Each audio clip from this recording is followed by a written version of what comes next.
आराम से खाइए। आयशा जी, आप भी हमारे साथ खाइए। नहीं गुल साहिबा, मैंने शाम में खा लिया था।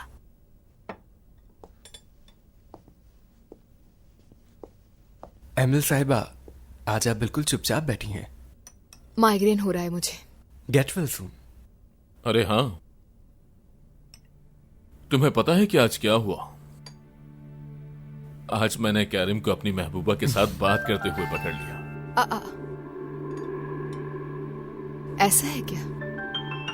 हमें तो पता ही नहीं था कि आपकी महबूबा भी है। मुझे भी नहीं पता था। कैरिम साहब, किसी दिन अपनी महबूबा को बुलाइए ना हमारे घर। नजमुद्दीन साहब को वजाहत दे दी थी, कोई खास नहीं है। कोई खास होता तो जरूर मिलवाता आपको।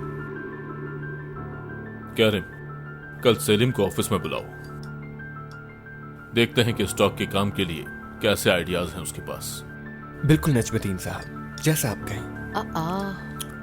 हम क्या स्टॉक मार्केट में शामिल होने वाले हैं? हाँ बिल्कुल, कंपनी को मजीद बढ़ाने के लिए स्टॉक मार्केट में जाना ही होगा।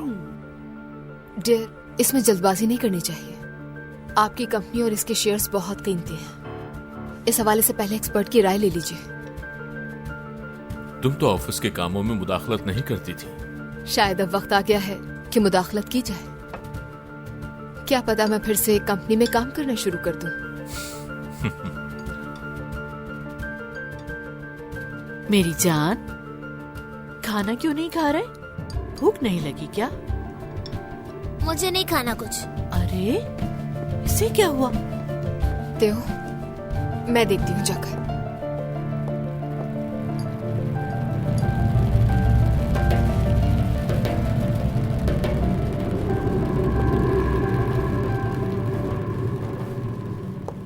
तेओ मेरी जान, बेटा।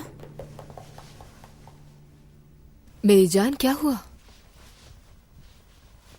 खाना नहीं खाएगा मेरा बेटा तो मम्मा उदास हो जाएंगी ना।